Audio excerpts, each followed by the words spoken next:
Welcome to গুরুজিস blog. আজকে আমরা যাব চড়িদা দক্ষিণা কালী মন্দিরে। আজকে আমরা জানাবো আপনাদেরকে কোন ফুল দিলে মা দক্ষিণা কালী সন্তুষ্ট হন, সেই ফুল আপনার মনের আশা পূর্ণ করবেন। অর্থনীতির সমৃদ্ধি ঘটবে, সম্পদের সমৃদ্ধি ঘটবে, পরিবারে শান্তি ও সমৃদ্ধি ঘটবে। মায়ের কৃপায় নিঃসন্তান দম্পতির সন্তান লাভ করেন এই মন্দিরে।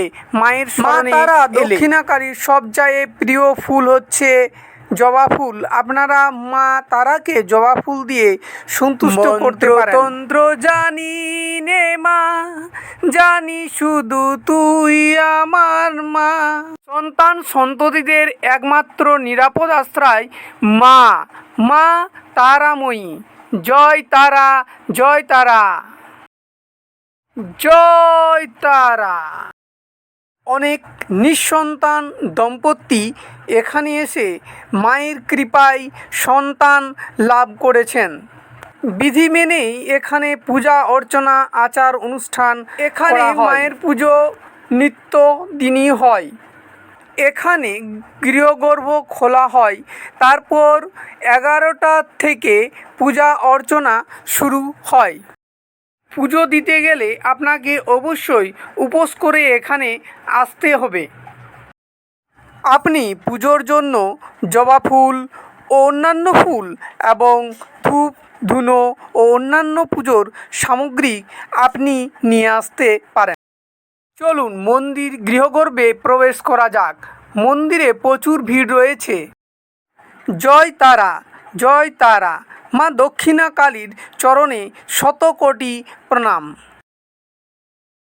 মা তারার পুজোর সামগ্রীগুলো রাখার জন্য এখানে থালার ব্যবস্থা রয়েছে।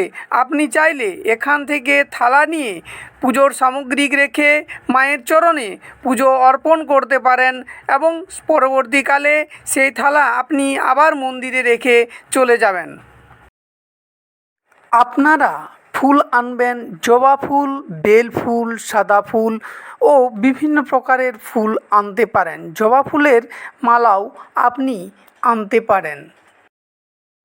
আপনি আনতে পারেন পদ্ম ফুল, অপরাজিতা ফুল ও বিভিন্ন রকমের ফুল আনতে পারেন।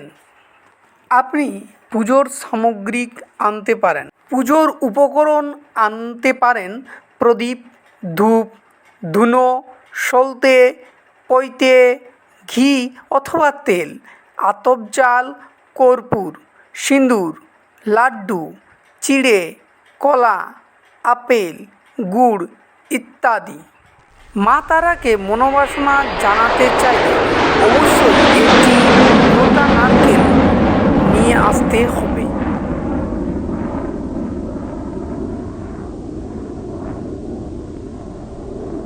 এখানে প্রথমে মা তারাকে আহ্বান করেন বাবাজি পুজো শুরু করার আগে।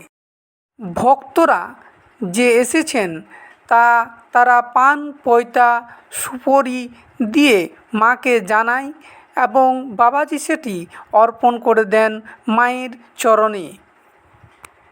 সেই সময় ভক্তরা নিজের মনোবাসনাও জানান মা তারা।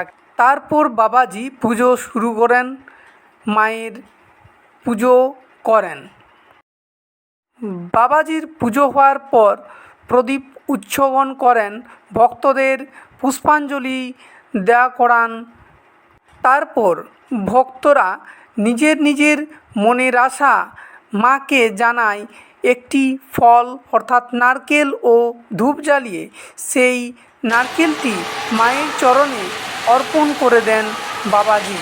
বাবাজি সকলের মঙ্গলের জন্য মায়ের চরণে ফুল অর্পণ করেন।